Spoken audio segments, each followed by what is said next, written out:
Hello, humans, and welcome to the Doing Digital Forum 2025. Matias und U.Brietling, Enterprise Technologist at Amazon Web Services.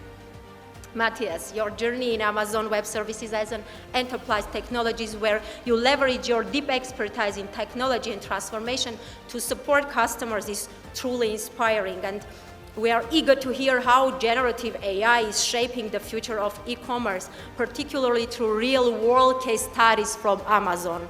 And yes, we can trust clouds. We will talk about this. Thank you for being here with us. You start small, you think big, and you scale out the moment that you see that this has traction. It's my first time in Armenia. I'm super happy to be here, and I decided to participate because I've had such a great experience with doing digital before. I've met the founders, and I thought it was great to be able to be here and explain what we do. I believe that the impact is getting people to think outside the box. It's about having people reimagine and understand what is happening outside Armenia, what are the best practices, and hopefully my message and my wish is for people to be able to adopt some of the discussions and ideas that we are going to discuss today. I will be discussing today about generative AI in e-commerce. I will be discussing how we see that generative AI is helping the customer experience be better. We believe that the customer experience is key to unlocking loyalty. Loyalty is key for long-term growth, and we want to explain how we can accelerate that customer experience and make it better. We have a lot of experience talking to all of our customers. We gather a lot of insights and knowledge of what's happening in the industry. And my mission here today is to bring that knowledge and democratize it, make it available for everyone. And my expectations is maybe you can learn one or two things from what other companies are doing outside. I believe that the discussions today will inspire customers to think about the bigger picture, to think about how they are approaching problems. My wish is hopefully this opens up your mind, this gives you alternatives and a way to rethink how the future might be and how you can work backwards from the future to implement today in the present.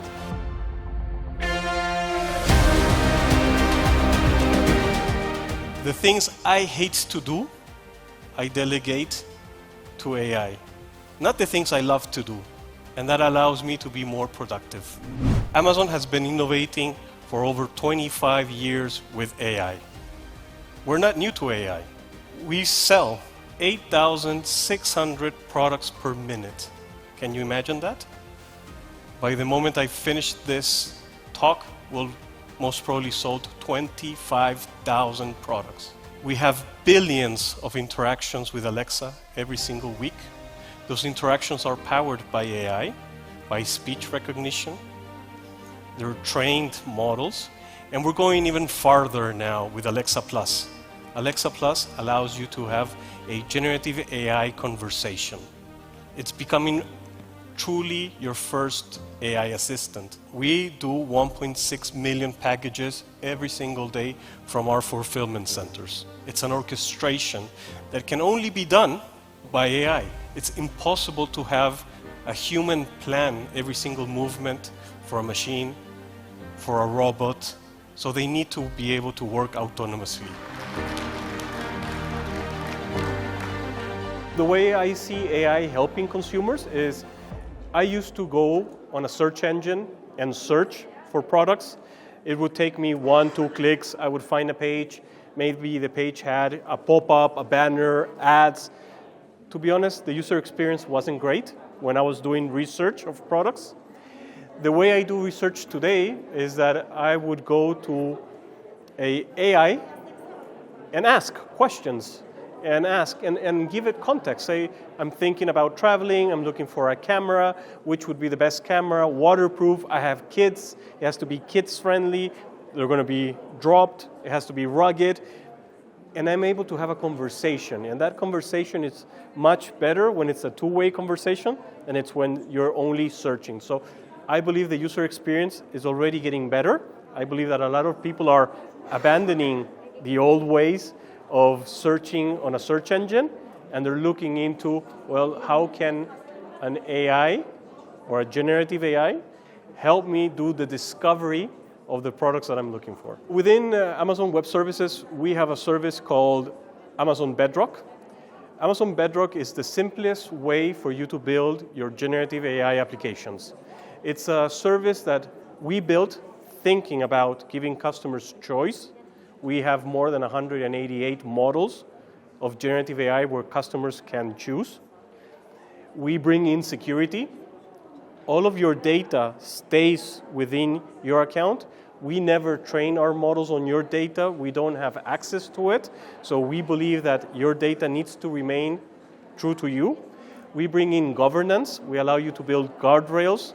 We don't want bots to hallucinate or give wrong answers. So we help you by building guardrails on how that can help, or helping you build knowledge bases to do a RAG implementation. It's called a retrieval augmented generation, where we bring in data to help the model answer questions.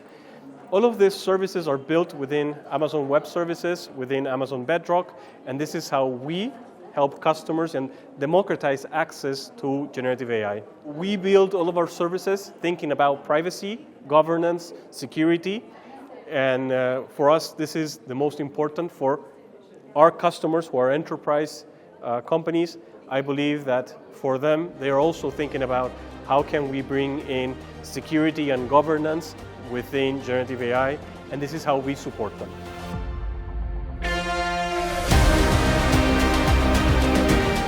Customer obsession is what we call our leadership principle. We start from the customer and we work backwards from the customer problem.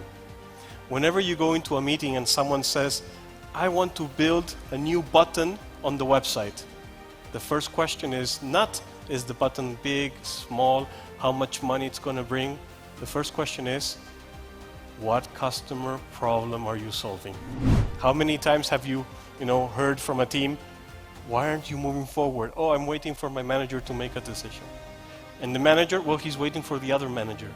And the other one, he's waiting for the board that meets on Monday, where he's going to bring in, the act so that they can make a decision. Monday comes, the board meets, they didn't have enough time to make the decision. So you have to wait now another month. That is the killer for innovation. The way we do it is we say rapid decisions. Quick decisions tend to make agile processes. And to do that, you need to give ownership back to the teams. Innovation is not for the leadership, it's not for the CEO, it's for every single employee. So my invitation to you is, how do you start innovation in your company? How do you open up that forum? My bold prediction on how generative AI, I will do an observation. I believe that we are early stages, and I'm thinking about 20 years ago when we started first developing mobile apps that you could install in your cell phone.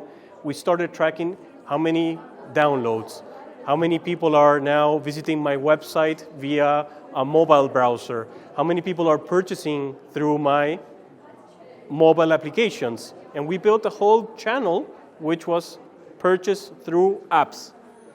My observation is, I believe we are at the beginning of a new sales channel which will be powered by generative AI, where you will be able to go into a chatbot, ask, describe, search, discover, but also buy and pay. And the moment that happens, we come in now with a new sales channel, which would be agentic sales. When? I believe that it's in the near future, in the next couple of years. How?